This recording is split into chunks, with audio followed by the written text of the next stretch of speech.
Haleluya. Amin. Silakan duduk saudaraku. Ibu Gembala tidak bisa bergabung dengan kita oleh karena istri abangnya meninggal kemarin. Lalu hari ini dikubur jam 4. Mari kita buka Alkitab kita, Kisah Para Rasul di ayat pasal 2 ayat 17 sampai 21. Demikianlah firman Tuhan. Akan terjadi pada hari-hari terakhir.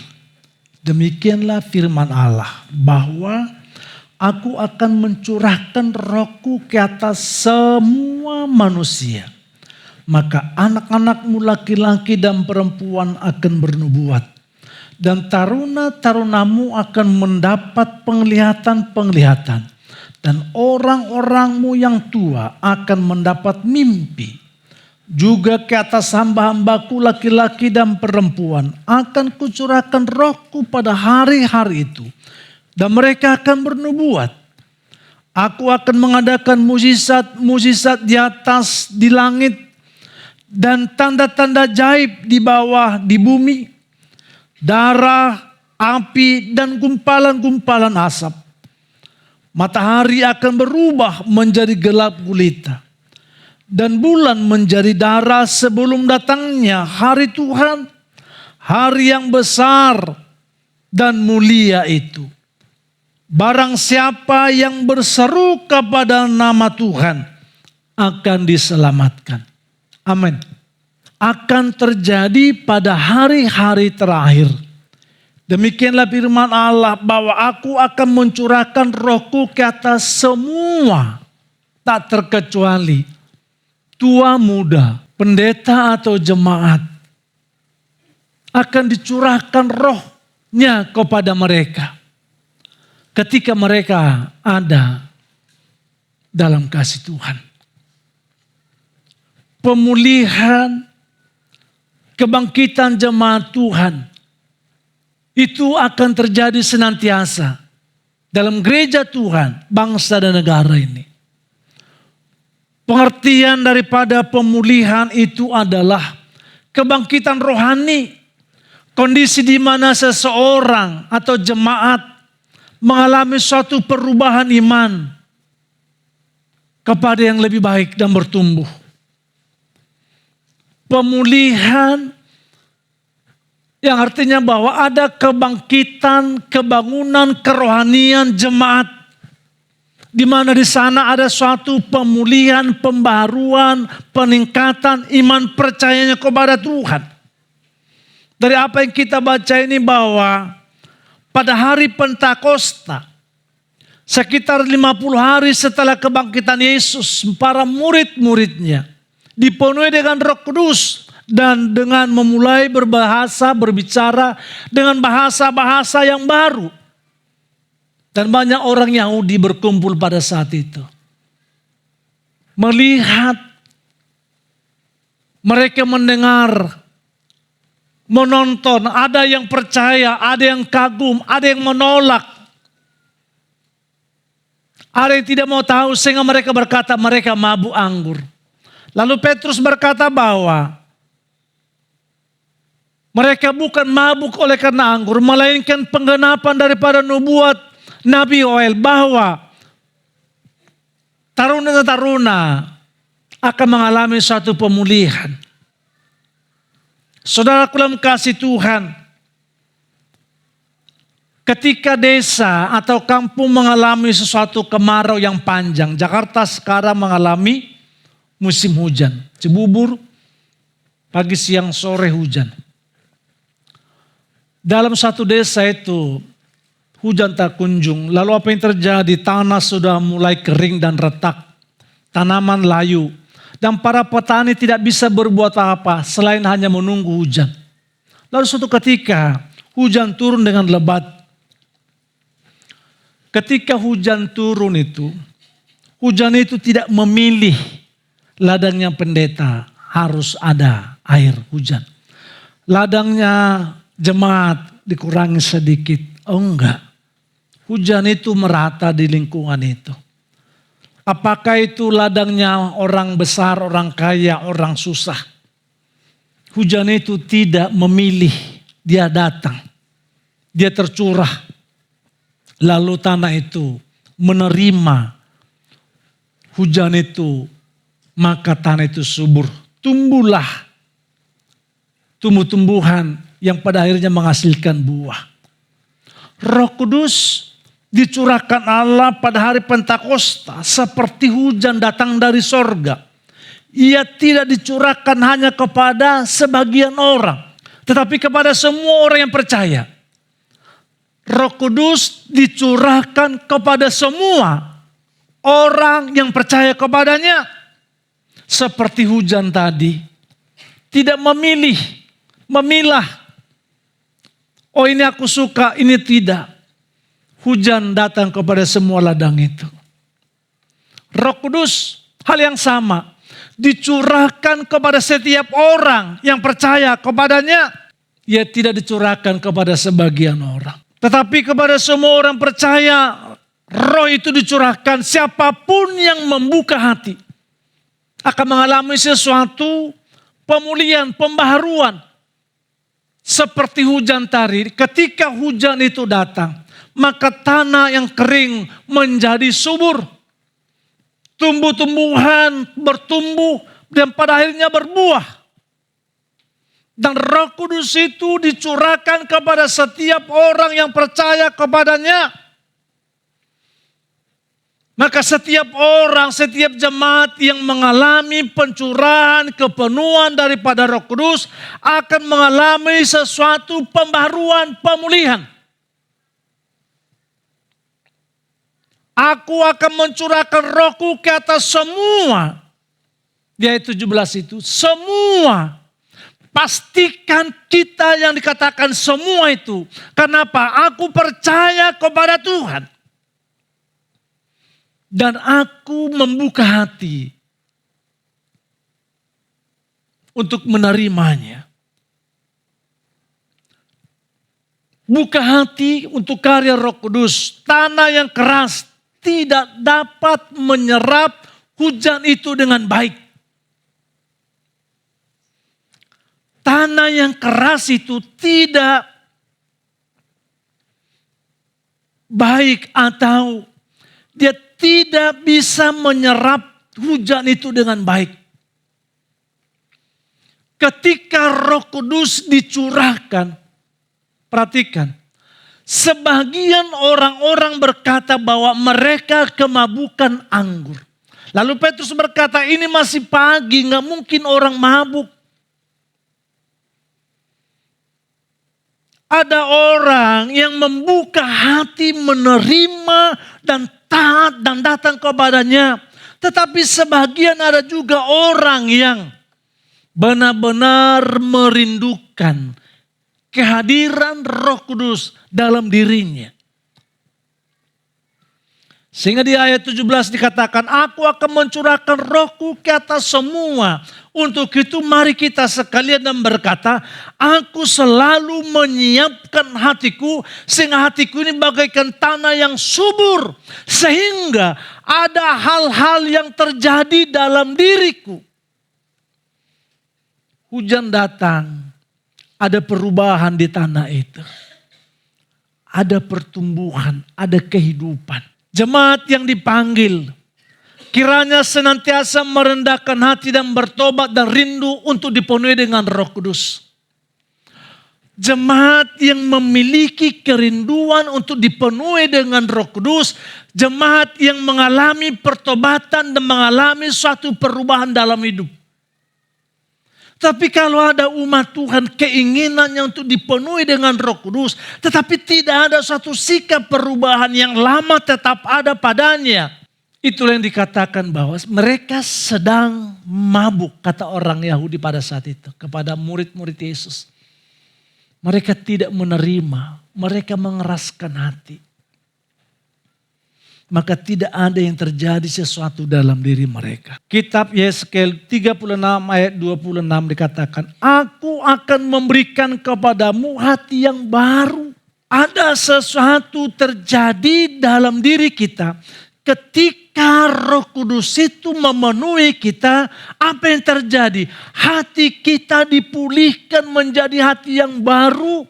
Bukan lagi seperti tahun yang lalu, sikap yang dulu. Ada sesuatu yang baru Tuhan kerjakan dalam diri setiap orang yang membuka dirinya. Aku akan memberikan kepadamu hati yang baru. Bahkan dalam Mazmur 51 ayat 12 dikatakan, jadikanlah hatiku tahir ya Allah. Orang-orang yang mengalami sesuatu pemulihan terjadi dalam dirinya, ada kegerakan baru, ada gelombang baru dalam dirinya. Hal-hal yang besar, hal-hal yang baik akan terlihat dari kerinduannya, dari sikap hidupnya. Karena apa? Allah sudah menjadikan dia hal-hal yang baru. Bahkan Raja Daud berkata, jadikanlah hatiku tahir. Ada satu kerinduan bahwa ketika aku dekat dengan Tuhan, betapa adem, betapa tenang, betapa sukacitanya hidup ini. Sehingga dia berkata, jadikan aku tahir, pulihkan aku. Hari demi hari dari cara pikiran, cara perbuatan, sikapku, tahirkan aku, pulihkan aku. Ada suatu kerinduan untuk hidup melangkah ke depan, mengalami sesuatu yang lebih baik. Setiap jemaat dipanggil untuk menghasilkan buah. Hujan tidak hanya menyegarkan tanah, tetapi membuat tanaman itu bertumbuh dan berbuah. Saudara dalam kasih Tuhan, Roh Kudus diberikan bukan hanya sebagai suatu pengalaman rohani. Orang dipenuhi dengan Roh Kudus, dia mengalami suatu pengalaman rohani yang baik. Tapi tidak cukup hanya di situ. Tetapi untuk menghasilkan buah dalam kehidupan sehari-hari. Saudaraku, mangga menghasilkan buah mangga. Jeruk menghasilkan buah jeruk. Orang-orang yang mengalami jamahan Tuhan akan menghasilkan sesuatu buah. Tidak mungkin buah dosa. Tidak mungkin buah kefasikan. Tidak mungkin buah kepalsuan, kebohongan. Tetapi yang dihasilkan adalah buah karya Tuhan dalam dirinya. Ada kasih, ada kelembutan, ada kesabaran, ada kerendahan hati. Anak Tuhan menghasilkan buah berbeda dengan orang yang tidak percaya kepada Tuhan. Orang yang setia beribadah sesungguhnya akan menghasilkan buah yang berbeda dengan orang yang jarang beribadah. Orang yang ada dalam gereja, dalam ibadah ini, seharusnya kita berbeda dengan orang-orang yang tidak memiliki kasih dan pengharapan kepada Tuhan. Tahun 2025 kita sudah lewati. Mungkin ada hal yang tidak berkenan di hadapan Tuhan. Tetapi mari kita berkata bahwa tahun 2026 ini, saya anak Tuhan akan menghasilkan buah yang menyenangkan, yang membangun, yang memulihkan, yang mengasihi, yang mengagungkan Tuhan. Itu mungkin kurang kulakukan di 2025. Tetapi saya berkata, Tuhan tahirkan aku, supaya aku bisa menghasilkan buah yang Tuhan kehendaki dalam hidupku. Galatia 5, 22 dan sampai 23, itu buah roh. Apa itu buah roh? Tetapi buah roh ialah kasih, sukacita, damai sejahtera, kesabaran, kemurahan, kebaikan, kesetiaan, kelemah lembutan, penguasaan diri. Tidak ada hukum yang menentang hal-hal itu. Hujan roh dicurahkan di tanah, di hatiku ini. Akan tumbuh, yaitu tadi buah-buah roh itu. Perlihatkan, pertontonkan buah roh yang ada padamu kepada orang lain. Sehingga berbeda. hujan atau tanah yang dipenuhi dengan hujan, tanah tumbuhan itu akan berbeda. Ketika ada tanah di sana yang tidak mengalami air, tanaman itu akan kering. Aku sebagai anak Tuhan, saudara sebagai anak Tuhan, berkata kepada Tuhan, Tuhan tahirkan aku, pulihkan aku, supaya aku berbeda dengan tanah yang kering yang tidak dikenai hujan. Di mana tanaman itu mati, lesu, tidak ada pengharapan. Sehingga kita berkata, terima kasih Tuhan, Engkau Tuhan sudah menaruh hati yang baru kepadaku.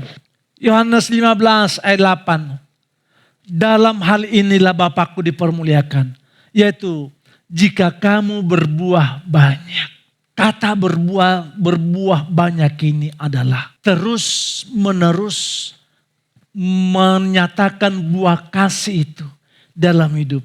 Tidak ditentukan oleh suka atau duka, senang atau tidak senang. Tetapi selamanya, sebab Roh Kudus itu terus dicurahkan dalam hidupku, maka Dia akan mengerjakan sesuatu dalam hidup kita sekalian. Tidak ada jemaat yang tidak dipakai Tuhan. Hujan terus atau hujan turun merata di jemaat Tuhan. Setiap orang yang percaya kepada Tuhan, Roh Kudus itu turun ada pada mereka. Tidak ada tanah yang diabaikan. Tidak ada orang-orang yang percaya yang Tuhan tidak penuhi dengan rohnya. Tuhan tidak memilih-milih. Tapi setiap orang yang berkata, Tuhan tahirkan aku, pulihkan aku, hatinya terbuka kepada Tuhan, maka Tuhan mengaruniakan rohnya kepada mereka. Sehingga karya roh itu menghasilkan sesuatu yang besar dalam hidup mereka. Setiap jemaat, tua, muda, laki, perempuan dipanggil untuk kita semua untuk mengalami karunia Tuhan. Mengalami kasih Tuhan.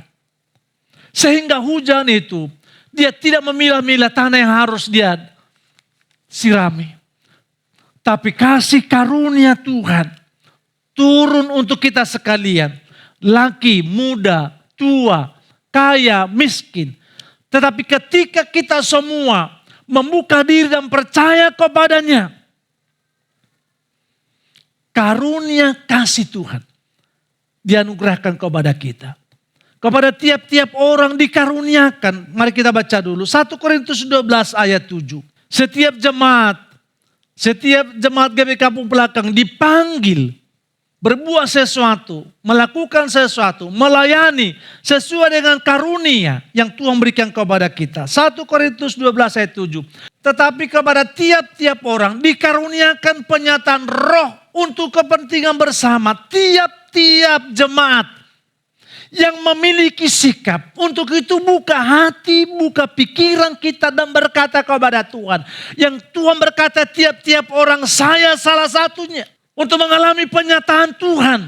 Karunia Tuhan ada padaku. Untuk apa saudaraku? Untuk layani satu dengan yang lain. 1 Petrus 4 ayat 10. Layanilah seorang akan yang lain. Sesuai dengan karunia yang telah diperoleh tiap-tiap orang. Sebagai pengurus yang baik dari kasih karunia. Amin. Amin. Untuk itu saudara kasih Tuhan. Mari kita berkata begini. Tuhan, mampukan aku untuk melakukan satu hal saja bagi orang lain. Kau katakan kepada Tuhan, apa itu? Saya berguna. Karunia, talenta yang ada padaku. Berguna bagi orang lain. Berguna bagi gereja. Berguna untuk pertumbuhan jemaat Tuhan.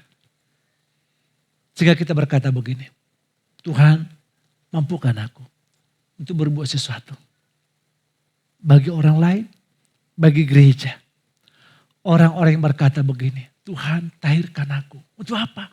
Untuk aku melakukan sesuatu yang berguna bagi orang lain. Kalau begitu jangan kita tunda waktu anugerah. Hujan tidak terus-menerus datang.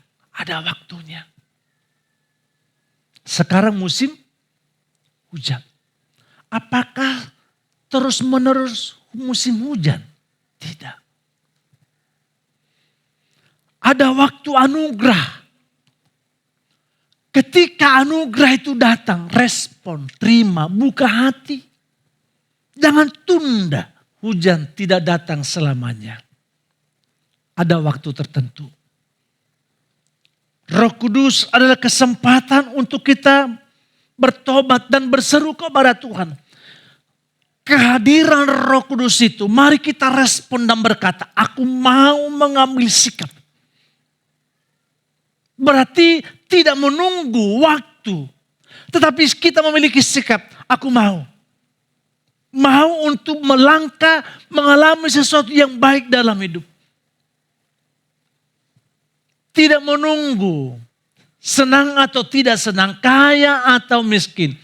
Tetapi saya akan mengambil sikap, hari ini aku akan membuka hati dan pikiranku. Saudara dalam kasih Tuhan. Di ayat 2 Korintus 6 ayat 2. Sebab Allah berfirman, pada waktu aku berkenan, aku akan mendengarkan engkau. Dan pada hari aku menyelamatkan, aku akan menolong engkau. Sesungguhnya waktu ini adalah waktu yang berkenan itu. Sesungguhnya hari ini adalah hari penyelamatan. Bukan besok. Hari ini kita berkata, terjadi keselamatan dalam hidupku. Bukan besok. Bukan menunggu. Berarti kita mesti membuka hati setiap saat kepada Tuhan dan berkata, hari ini kakak ipar saya atau istri memasuki 2026. Sebentar. Yang mau sampaikan begini, kita masuk dari 2026 ini. Mari kita berkata, mampukan aku untuk masuk dalam rencana Tuhan dalam hidupku. Atau Tuhan mampukan aku masuk dalam rencanamu. Atau kita berkata, Tuhan bawa aku masuk dalam kehendak-Mu. Tingkat kerohanian seseorang seperti itu sudah mantap, sudah baik. Ketika kita berkata, Tuhan bawa aku masuk dalam kehendak-Mu. Artinya bahwa kita benar-benar berserah dan memohon tuntunan pimpinan Tuhan dalam hidup. Bukan sikap, bukan pikiran, bukan rencana, bukan kehendakku. Tetapi kita masuk dalam rencana Tuhan. Ketika kita berkata, Tuhan bawa aku masuk dalam rencana-Mu. Bahwa kita sedang terjadi, mengalami kegerakan, kerohanian, kebangkitan, iman yang senantiasa hidup dan bertumbuh. Maka orang seperti itu akan selalu dekat kepada Tuhan. Keselamatan terjadi hari ini dalam hidup, dalam keluarga. Sehingga kita berkata, Tuhan kiranya terbuka keselamatan itu bagi keluargaku, bagi bangsaku, bagi negaraku. Siapapun yang datang ke ladang, yang menanam benih di ladangnya, dia akan menikmati buah. Karena tanamannya tumbuh. Kenapa hujan datang? Kita rindu seperti tanah yang kering itu. Kita ditaburi dengan kuasa Roh Kudus dalam diri kita. Lalu bertumbuhlah buah. Yaitu yang tadi Galatia 5:22 itu. Maka orang akan datang.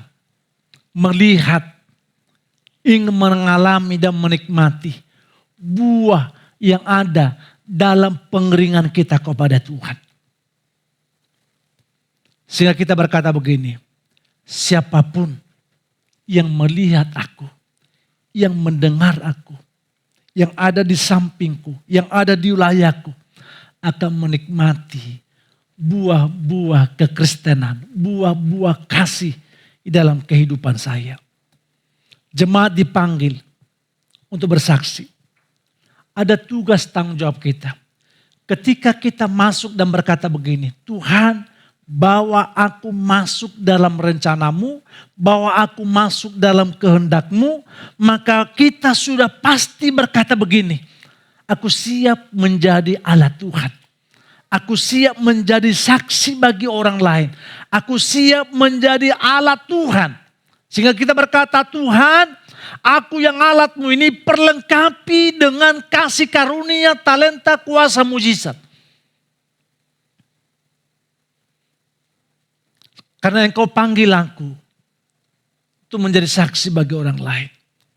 Sehingga Roma 10 ayat 13 dikatakan, barang siapa yang berseru kepada nama Tuhan. Ada kerinduan kita yang berkata begini, kiranya anggota keluargaku berseru kepada Tuhan, olehnya mereka diselamatkan. Sehingga tercurahlah hujan pertobatan dan keselamatan itu dalam keluarga kita. Sehingga barang siapa yang berseru kepada nama Tuhan, miliki kerinduan itu dalam diri kita supaya semua anggota keluarga kita berseru kepada Tuhan. Ibu Gembala selalu berdoa, Tuhan, jangan satu pun dari abangku, iparku, ponakanku yang tidak diselamatkan oleh Tuhan. Betapa besar kerinduannya supaya anggota keluarganya, keluarga besarnya berseru dan percaya kepada Tuhan. Sehingga dia berkata, Tuhan, jangan biarkan mereka orang-orang yang ada dalam kepalsuan. Besarkah kerinduanmu? Besarkah keinginanmu, besarkah tekadmu supaya tercurah keselamatan bagi keluargamu. Orang-orang yang dipenuhi dengan roh, dia berkata, Tuhan tahirkan aku. Apa maksudnya? Supaya aku memiliki hati kepedulian. Supaya anggota keluargaku diselamatkan dan percaya kepada Tuhan.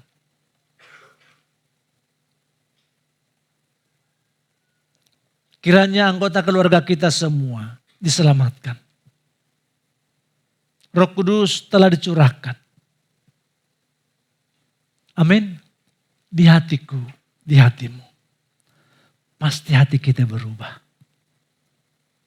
Roh Kudus sudah dicurahkan di hatiku, di hatimu. Tanah ini subur.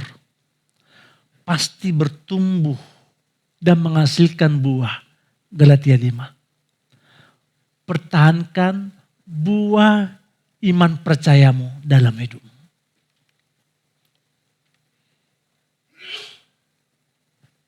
Amin. Sekali lagi bahwa pemulihan terjadi dalam diriku. Karena aku sudah membuka hati kepadanya. Terjadi pemulihan, terjadi perubahan. Yang lama sudah Untuk itu saudaraku, kita mesti punya tekad. Aku gak seperti dulu lagi. Cara bicaraku, cara sikapku, cara apapun. Aku tidak seperti yang dulu lagi. Aku memiliki tekad yang bulat, yang kokoh. Aku mau berubah. Karena Roh Kudus sudah memenuhi kita. Sehingga hati kita ini sudah subur. Sudah bertumbuh dan berbuah. Kalau gitu, mangga menghasilkan buah mangga. Anak Tuhan menghasilkan buah, jangan buah seperti tetapi harus menghasilkan buah. Kesabaran, kelembutan, terus penguasaan diri, apa lagi? Apa lagi?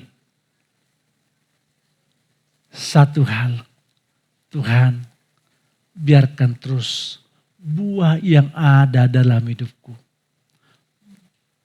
dinikmati oleh orang lain. Jaga hati dimanapun kita berada. Maka kita akan mengalami hal-hal yang baik. Tuhan Yesus memberkati.